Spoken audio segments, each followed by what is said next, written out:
साथियों, यदि आप लोग भी क्लास 12th का फाइनल एग्जाम 2025 में देने जा रहे हो तो यह वीडियो आपके लिए जो है ना काफ़ी इंपॉर्टेंट होने वाला है। क्योंकि प्यारे साथियों, क्लास 12th का मई मंथ का जो मंथली एग्जाम होने वाला है उसके लिए जो है ना हम अभी क्या करेंगे, हिस्ट्री यानी कि इतिहास का जो पेपर है उसका हम लोग सोल्यूशन करेंगे। तो चलिए प्यारे बच्चों, देख लीजिए आप लोगों का विषय कोड जो है ना 321 रहेगा। एग्जाम में टाइम आपको 1 घंटा 30 मिनट का दिया जाएगा। टोटल 50 नंबर का आपका एग्जाम होगा। ठीक है, तो चलिए फटाफट से स्टार्ट करते। प्यारे बच्चों, आपसे एक रिक्वेस्ट रहेगा, और भी जो आपका सब्जेक्ट बचा है उसका पेपर लेना चाहते हैं तो आप लोग चैनल को सब्सक्राइब करके नोटिफिकेशन कॉल पे प्रेस कर लीजिए, वीडियो को लाइक कर लीजिए। इससे जो भी वीडियो हम अपलोड करेंगे आपके मोबाइल में तुरंत नोटिफिकेशन जाकर आप लोग आराम से डाउनलोड कर पाएंगे। और आगे इसका पीडीएफ वगैरह कैसे प्राप्त करना है, ऑब्जेक्टिव प्लस सब्जेक्टिव का दोनों हम आपको बताएंगे। ठीक है, तो चलिए फटाफट से आगे बढ़ते हैं। यहाँ पर देखिएगा सबसे पहले ना ऑब्जेक्टिव टाइप प्रश्न है, इसमें 1 से लेकर के 30 तक प्रश्न है। आपको 25 प्रश्न ही मात्र यहाँ पर जो है ना बनाना है। तो सबसे पहला नंबर प्रश्न आप देखेंगे, बोला गया है चार्ल्स मेसन ने 1826 में सर्वप्रथम किस टीले का उल्लेख किया था। तो बिल्कुल याद रखिएगा, ये क्या था, हड़प्पा का, यानी ऑप्शन नंबर ए जो है बिल्कुल यहाँ पर राइट हो जाएगा। आगे देखिएगा आपके सामने क्वेश्चन नंबर 2 बोला गया, हड़प्पा सभ्यता में प्राप्त अवतल चक्की जो है ना किस पुराविद ने प्रकाश डाला है। तो बिल्कुल 2 का नोट करेंगे, ऑप्शन नंबर बी होगा। अनेस्ट मौके हो जाएगा, यानी कि ऑप्शन नंबर बी बिल्कुल करेक्ट होगा। नेक्स्ट क्वेश्चन आपके सामने यहाँ पर देखिएगा, बोला जा रहा है 3 नंबर प्रश्न है, राय बहादुर दयाराम साहनी ने कहाँ जो है ना उत्खनन करवाया था। तो बिल्कुल ध्यान रखिएगा प्यारे बच्चों, 3 का ऑप्शन नंबर बी हो जाएगा, यानी कि हड़प्पा में उन्होंने खनन करवाया था, यानी ऑप्शन नंबर बी बिल्कुल करेक्ट होगा। नेक्स्ट क्वेश्चन आपके सामने है 4 नंबर प्रश्न, सिंधु सभ्यता में गोदीवारा कहाँ है। ठीक है, सिंधु सभ्यता में प्यारे बच्चों, ठीक है, गोदीवारा कहाँ पर है। तो बिल्कुल ध्यान रखिएगा, राइट आंसर हो जाएगा ऑप्शन नंबर डी, यानी कि लोथर में हो जाएगा, यानी ऑप्शन नंबर डी जो है बिल्कुल करेक्ट होगा। देखिएगा 5 नंबर क्वेश्चन है, लोथर कहाँ स्थित है। तो बिल्कुल ध्यान रखिए, रोटल जो है ना ये कहाँ पर स्थित है, बिल्कुल ये गुजरात में है, यानी ऑप्शन नंबर ए जो है 5 का राइट होगा। ठीक है, गुजरात में। नेक्स्ट क्वेश्चन की ओर बढ़ते हैं। देखिएगा क्वेश्चन नंबर 6 बोला गया, हड़प्पा सभ्यता में सिंधु नदी के किनारे कौन स्थित है। ठीक है, तो बिल्कुल ध्यान रखिएगा प्यारे बच्चों, राइट आंसर 6 का हो जाएगा, ऑप्शन है मोहनजोदड़ो स्थित है। ठीक है, क्या स्थित है, मोहनजोदड़ो, यानी ऑप्शन ए होगा। आगे देखिएगा क्वेश्चन आपके सामने 7 नंबर है, भारतीय पुरातत्व का पिता किसे कहा जाता है। तो बिल्कुल आप 7 का याद रखिएगा, ये कहा जाता है प्यारे बच्चों कनिंघम को, यानी ऑप्शन नंबर जो ना ए बिल्कुल राइट हो जाएगा 7 नंबर क्वेश्चन का। नेक्स्ट क्वेश्चन है 8 नंबर, और प्रश्न आपसे बोला जा रहा है, हड़प्पा सभ्यता के काल में रावी नदी के किनारे कौन स्थित था। ठीक है, तो बिल्कुल ध्यान रखिएगा। देखिएगा 8 का ऑप्शन नंबर जो होगा यहाँ पर बिल्कुल आप नोट करेंगे, ऑप्शन ए होगा, यानी कि हड़प्पा हो जाएगा। ठीक है, ऑप्शन नंबर ए बिल्कुल राइट होगा। आगे बढ़ते हैं, क्वेश्चन नंबर 9 है, सिंधु घाटी सभ्यता में विशाल स्नानघर के अवशेष कहाँ मिले हैं। तो बिल्कुल आप 9 का नोट करेंगे, ऑप्शन बिल्कुल यहाँ पर जो है ना प्यारे बच्चों क्या हो जाएगा, बी होगा, यानी कि मोहनजोदड़ो हो जाएगा, ऑप्शन नंबर बी बिल्कुल राइट होगा। नेक्स्ट क्वेश्चन है 10 नंबर प्रश्न, बोला गया कलकत्ता में जो ना एशियाटिक सोसाइटी ऑफ जो ना बंगाल की स्थापना कब हुई है। तो बिल्कुल ध्यान रखिएगा, राइट आंसर क्या हो जाएगा प्यारे बच्चों, बिल्कुल यहाँ पर 10 का ऑप्शन नंबर जो है ना ए होगा, 1784 ईस्वी में, यानी ऑप्शन ए होगा। प्यारे बच्चों एक चीज़ मैं आपको और बता दूं, इसी चैनल पर ना जो भी आर्ट्स वाले बच्चों यानी कि आर्ट्स का क्लास बिल्कुल प्यारे बच्चों चलता है, जो कि रात में 8 बजे चलता है। इसमें आपका ना चैप्टर वाइज क्लास डेली होता है प्यारे बच्चों, history, geography, polity, all subject का चैप्टर वाइज, हिंदी इंग्लिश का भी। तो आप लोग उसके लिए क्या करिए, अगर आप लोग रात 8 बजे क्लास करना चाहते हैं तो चैनल को आप इसके लिए क्या करिए, सब्सक्राइब करके नोटिफिकेशन कॉल पे प्रेस कर लिए, ताकि जैसे ही वीडियो क्लास होगा तो आपके मोबाइल में नोटिफिकेशन जाएगा, आप लोग आराम से तैयारी कर पाएंगे। 2025 के लिए करवाया जा रहा है प्यारे बच्चों। ठीक है, और मैं बता दूं पीडीएफ वगैरह भी आपको मिलता है, आप चाहे व्हाट्सएप ग्रुप वगैरह ज्वाइन करना चाहेंगे तो आप इस नंबर पर जरूर मैसेज कर लीजिएगा। मैं आपको अपना नंबर देता हूँ 98 355 16 710। इसी नंबर पर आपको अपना नेम, जिला का नेम और क्लास 12 आर्ट्स लिख करके भेजना है, तो बिल्कुल आपको ग्रुप में ऐड कर दिया जाएगा। ठीक है, तो चलिए आगे बढ़ते हैं। नेक्स्ट क्वेश्चन आपके सामने 11 नंबर बोला जा रहा है। ठीक है, देखिएगा फूट डालकर विजय प्राप्त करने का सर्जना कार्य सर्वप्रथम किस राजा ने किया था। तो बिल्कुल आप 11 का नोट करेंगे, ऑप्शन होगा अजातशत्रु। एक चीज़ और मैं बता दूं प्यारे बच्चों, आपका क्लास ऑलमोस्ट पूरे सिलेबस, आधा सिलेबस समाप्त हो चुका है इसी चैनल पर। आप अगर छूट गया आपका तो आप इसी चैनल के ना प्लेयर लिस्ट में जाना। ठीक है, इसी चैनल पर मिथुन स्टडी सेंटर जो देख रहे हो, प्लेयर लिस्ट में जाना, आपको ना जो है ना फाउंडेशन बैच के नाम से सारा सब्जेक्ट का मिल जाएगा, आप जाकर के जरूर देख लेना। ठीक है, तो चलिए आगे बढ़ते हैं। 12 नंबर है, सर्वप्रथम हुनों को परास्त करने का श्रेय किस शासक को जाता है। तो अब 12 का नोट करेंगे, ऑप्शन बी होगा, ये आपका जो ना स्कंदगुप्त को हो जाएगा, यानी ऑप्शन नंबर यहाँ पर बी बिल्कुल राइट होगा। नेक्स्ट क्वेश्चन आप देखेंगे 13 नंबर है, किस शिलालेख से अशोक द्वारा कलिंग विजय का पता चलता है? तो बिल्कुल आप 13 का नोट करेंगे, ऑप्शन डी होगा या 13वां हो जाएगा, कौन सा हो जाएगा 13वां, यानी ऑप्शन नंबर डी बिल्कुल राइट हो जाएगा। ठीक है, चलिए अगली क्वेश्चन आपके सामने है 14 नंबर, कौटिल्य द्वारा लिखित ग्रंथ का नाम क्या है? कौटिल्य ने कौन सा ग्रंथ लिखा है? तो बिल्कुल ध्यान रखिएगा, उन्होंने जो लिखा है ना ये है अर्थशास्त्र, ठीक है, इकोनॉमिक्स है, यानी ऑप्शन नंबर बी बिल्कुल जो है ना क्या हो जाएगा राइट हो जाएगा। ठीक है, चलिए आगे बढ़ते हैं। नेक्स्ट क्वेश्चन आपके सामने जो है ना प्यारे बच्चों यहाँ पर दिया गया है 15 नंबर प्रश्न, निम्नलिखित में जो है ना मेगास्थनीज द्वारा लिखित पुस्तक बताइए, इनमें से कौन सा होगा? तो बिल्कुल 15 का नोट करेंगे, इंडिका हो जाएगा, यानी ऑप्शन नंबर बी बिल्कुल जो है ना राइट हो जाएगा। चलिए आगे बढ़ते हैं। नेक्स्ट क्वेश्चन आपके सामने 16 नंबर है, अभिज्ञान शाकुंतलम के लेखक कौन है? तो बिल्कुल 16 का नोट करेंगे, ऑप्शन होगा आपका कालिदास होगा, यानी ऑप्शन ए बिल्कुल राइट होगा। अगली क्वेश्चन आपके सामने है 17 नंबर, जो ना प्रयाग पराशष्टी, ठीक है, पराशष्टी का संबंध किस गुप्त शासक से है?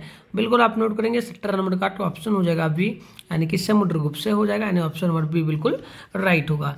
चलिए आगे बढ़ते हैं। अगली जो क्वेश्चन आपसे यहाँ पर 18 नंबर बोला है, अर्थशास्त्र एवं इंडिका से किस राजवंश की जानकारी मिलती है? बिल्कुल ध्यान रखिएगा, कौन सा राजवंश है? बिल्कुल ध्यान रखिएगा प्यारे बच्चों, ये जो राजवंश है ना ये मौर्य काल जो है ना मौर्य यानी कि उनका मिलता है, तो ऑप्शन ए होगा। नेक्स्ट क्वेश्चन आप देखेंगे तो 19 नंबर है, उपनिषदों की संख्या कितनी है? प्यारे बच्चों आपने पढ़ा होगा ना, बिल्कुल, चलिए तो ये 108 उपनिषद है, यानी ऑप्शन ए राइट होगा। अगली क्वेश्चन आपके सामने 20 नंबर है, फाहियान किसके शासन काल में भारत आया था? तो 20 का आप नोट करेंगे, ऑप्शन जो है ना डी होगा, चंद्रगुप्त विक्रमशिला जो ना विक्रमादित्य में, यानी ऑप्शन डी जो है बिल्कुल राइट होगा। आगे बढ़ते हैं। क्वेश्चन नंबर आपके सामने 21 है, मेगास्थनीज कौन था? तो बिल्कुल 21 का आप नोट करेंगे, बिल्कुल यहाँ पर हो जाएगा 21 का ऑप्शन सी, यानी कि राजदूत हो जाएगा, क्या हो जाएगा राजदूत। चलिए नेक्स्ट क्वेश्चन आपके सामने 22 नंबर है, पंच चिन्ह प्यारे बच्चों ना पंच का चिन्ह वाले सिक्के बने होते हैं किसके? जो पंच चिन्ह होते हैं वो सिक्के किसके बने होते हैं? बिल्कुल आप 22 का नोट करेंगे, ऑप्शन बिल्कुल डी होगा। ये एक तो बना होता है प्यारे बच्चों सोने का, चांदी का, साथ में तांबा का, दोनों का होता है, तो ऑप्शन डी में देखिए दोनों दिया गया है, यानी ऑप्शन डी आपका बिल्कुल यहाँ पर राइट होगा। चलिए प्यारे बच्चों पहले पीडीएफ वगैरह कैसे डाउनलोड करना है ये मैं समझाता हूँ आपको, फिर आगे इसका आंसर आपको हम बता देंगे, ठीक है। चलिए तो प्यारे बच्चों आपको यदि पेपर डाउनलोड करना है तो आप सबसे पहले अपने फ़ोन में ना गूगल को ओपन कर लेना, गूगल या फिर क्रोम ब्राउजर कुछ भी होगा तो ओपन कर लेना, और आपको मात्र मिठुन स्टडी सेंटर आकर के यहाँ पर जो ना सर्च करना है। देखो प्यारे बच्चों मैं दिखा दूँ, बस गूगल अपने फ़ोन में आप ओपन करिए, सर्च बार के आइकन पर क्लिक करके आप मिठुन स्टडी सेंटर आप देख लो यहाँ पर लिखा गया है, ठीक है, बस इतना सर्च कर लीजिए। उसके बाद थोड़ा सा ऊपर करिएगा, आपके सामने जो है ना फर्स्ट में यहाँ पर मिठुन स्टडी सेंटर का ऑफिशियल वेबसाइट आएगा, बस इसी पर आपको क्लिक करना है। जैसे क्लिक करोगे आपके सामने इस प्रकार से इंटरफेस ओपन होगा, ज़्यादा कुछ करना ही नहीं है, ठीक है। देखो आराम से स्क्रॉल डाउन करना है, नीचे आना है, ठीक है। आपको आना है कहाँ पर? नीचे आप आओगे तो यहाँ देखना आपके सामने क्लास 12 लिखा हुआ एक मिलेगा, और इसमें जो ना लिखा हुआ मिल जाएगा पूरा का पूरा कल बिहार बोर्ड क्लास 12 में monthly exam all subject viral paper download 2024, बस इसी पर क्लिक कर लेना है। जैसे ही क्लिक करोगे आपके सामने इस प्रकार से इंटरफेस ओपन होगा, एक बार पेज को ना रिफ्रेश कर लेना, रिफ्रेश कर लोगे उसके बाद आपको आराम से स्क्रॉल डाउन करना है, नीचे चले आना है, ठीक है। इस प्रकार से आपको आना है, देखिए मैं जूम करके भी दिखा दूँ, बस इस प्रकार से आपको नीचे आना है आराम से। यहाँ पर देखिए हमारे व्हाट्सएप ग्रुप, टेलीग्राम ग्रुप सबका लिंक है, आप इसको एक बार जरूर वीडियो को लॉक करके ज्वाइन कर लेना, क्योंकि क्लास वगैरह का नोटिफिकेशन इसी में मिलता है और क्लास का वीडियो वगैरह भी सारा। और चैनल को भी सब्सक्राइब कर लीजिएगा क्लास करने के लिए, बढ़ते आगे।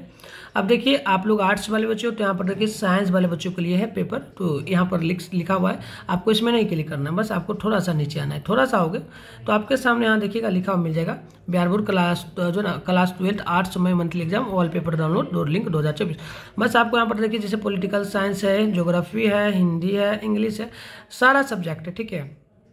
उसके बाद देखिए जो भी करना मैं बताऊंगा, जैसे कि इंग्लिश में है, फिलोसफी है, साइकोलॉजी है, हिस्ट्री है, सोशोलॉजी है, मतलब ऑल सब्जेक्ट का आपको यहाँ पर मिल जाएगा, ठीक है। तो देखिएगा उर्दू है, होम साइंस है, इकोनॉमी है, म्यूजिक है, मैथिली है, संस्कृत है, टोटल है। तो हमें जैसे करना है हिस्ट्री का, तो देखिए हिस्ट्री है, इसके सामने डाउनलोड जो लिखा हुआ ये है ना, बस इसी पर क्लिक करना है, ठीक है। क्लिक कर लीजिए, जैसे ही क्लिक करिएगा आपके सामने जो है ना इस प्रकार से इंटरफेस ओपन हो जाएगा, बस स्क्रॉल डाउन करना है, बस नीचे आना है। आप इस प्रकार से आओगे आराम से स्क्रॉल डाउन करते हुए, आपके सामने देखिएगा प्यारे बच्चों लिखा हुआ यहाँ पर बिल्कुल मिल जाएगा, देख लीजिए यहाँ पर लिखा है ना कि कक्षा 11वीं इतिहास का ऑब्जेक्टिव का आंसर किया गया है हिस्ट्री का, तो बिल्कुल ये पैनल यहाँ पर देखिए पैराग्राफ बना दिया गया। आपको आंसर कहाँ मिले, कैसे मिलेगा, ये जैसे कि है ना इसके सामने ऑप्शन जैसे ही लिखा हुआ मिलेगा, समझ लीजिए बिल्कुल आपका ओरिजिनल पेपर का आंसर की डाल देगा। जैसे मैं डाल दूंगा, ठीक है, ये जो सारा प्रश्न बताया सारे प्रश्नों का आंसर डालूंगा, 300 प्रश्नों का। आप यहाँ से आकर के 300 प्रश्नों का डाउनलोड कर लेना, ठीक है। इसके बाद आप थोड़ा सा नीचे आओगे तो यहाँ पर ना प्यारे बच्चों लिखा हुआ मिल जाएगा सब्जेक्टिव प्रश्न के लिए, ठीक है। यहाँ पर आपको कुछ देर वेट करना है, मतलब कि अपलोड कर ही दिया जाएगा, बस यहाँ पर ही आपको मिलेगा। तो यहाँ से आकर के डाउनलोड आप लोग आराम से कर लीजिए। तो चलिए आगे बढ़ते हैं। देखिए आपके सामने 23 नंबर क्वेश्चन है, भीष्म और जो ना भीष्म को और क्या कहा जाता है, ठीक है। तो बिल्कुल आप 23 नंबर का नोट करेंगे, ऑप्शन जो है ना बी होगा, ये आपका गंगा पुत्र होगा, ठीक है। नेक्स्ट क्वेश्चन है 24 नंबर, अभिमन्यु किसका पुत्र था प्यारे बच्चों, तो बिल्कुल ध्यान रखिए 24 का ऑप्शन बी होगा, ये अर्जुन का पुत्र था, यानी ऑप्शन बी राइट होगा। आप आगे देखेंगे क्वेश्चन में यहाँ पर 25 है, द्रौपदी को स्वयंवर में किसने जीता, तो बिल्कुल आप ध्यान रखिएगा द्रौपदी को जो स्वयंवर में जीता था ये था अर्जुन, ठीक है। चलिए आगे बढ़ते हैं। नेक्स्ट क्वेश्चन आपके सामने है 26 नंबर, कौरवों की संख्या कितनी थी प्यारे बच्चों, तो देखिए कौरवों की जो टोटल संख्या थी ना, किसकी, कौरवों की, बिल्कुल ध्यानपूर्वक याद कर लेना, काफी इंपॉर्टेंट होगा। फाइनल एग्जाम 2025 में जो होगा उसमें भी प्यारे बच्चों ये सारा क्वेश्चन आएगा, ठीक है। तो बिल्कुल लगभग 100 था, ठीक है। तो ऑप्शन में यहाँ पर देखिए ए में बिल्कुल दिया गया है। नेक्स्ट क्वेश्चन आपके सामने 27 नंबर, महाभारत की रचना किस भाषा में हुई थी, तो बिल्कुल आप 27 का नोट करेंगे, ऑप्शन होगा संस्कृत भाषा में, ठीक है। चलिए आगे बढ़ते हैं। आपके सामने ना क्वेश्चन में यहाँ पर बिल्कुल देखिए 28 नंबर है, ऋग्वैदिक लोग किसकी पूजा करते थे, बिल्कुल ध्यान रखिएगा, ये लोग ना करते थे शिव का पूजा, ठीक है। एक सेकेंड, शिव का नहीं करते थे, प्रकृति का, ठीक है। किसका, प्रकृति का, यानी कि पत्थर पहाड़ पेड़ वगैरह इन सभी का, तो ऑप्शन डी होगा, है ना 28 का। चलिए 29 नंबर क्वेश्चन है, नाथ मुनि का संबंध प्यारे बच्चों किस चीज से था, तो बिल्कुल ध्यान रखिएगा कौन से धर्म से नाथ मुनि का संबंध था, तो ये जो धर्म था ना ये था वैष्णव धर्म, यानी ऑप्शन नंबर डी बिल्कुल राइट होगा। चलिए आगे बढ़ते हैं। आपके सामने है क्वेश्चन नंबर 29 नंबर, जो ना सुस्ता पितक किस धर्म के से संबंधित है, तो बिल्कुल आप 30 का नोट करेंगे, ऑप्शन होगा बौद्ध धर्म से संबंधित हो जाएगा। तो प्यारे बच्चों आपको मैंने 300 प्रश्नों का जो है ना आंसर बता दिया। आपके मन में डाउट वगैरह आ रहा होगा कि सर ओरिजिनल है या फिर फेक है, तो मैं बता दूं, मैं ना हर एक बार आपको आपके लिए प्यारे बच्चों मतलब इस चैनल पे जब भी एग्जाम होता है 2 पेपर डालता हूँ, एक पहले डालता हूँ जैसे अभी डाल दिया हूँ, फिर एक बाद में दूसरा पेपर डालूंगा, तो एक और पेपर आएगा, दोनों पेपर को देख के जाना, दोनों में से एक पेपर 100% आपके एग्जाम में आएगा गारंटी के साथ है। और जहाँ से आंसर डाउनलोड करने के लिए बताऊँ वहाँ पर जो आंसर डाला जाएगा बिल्कुल समझ लीजिए 100% आपका रहेगा, ठीक है। तो चलिए मिलते हैं नेक्स्ट वीडियो में। सब्जेक्टिव वगैरह क्वेश्चन चाहिए तो आप उसके लिए चैनल को सब्सक्राइब कर लीजिए, मैं बिल्कुल अपलोड कर दूंगा, ठीक है। और किस सब्जेक्ट का पेपर चाहिए वो भी कमेंट बॉक्स में कमेंट करिए। तो मिलता है नेक्स्ट वीडियो में, तब तक के लिए बाय बाय।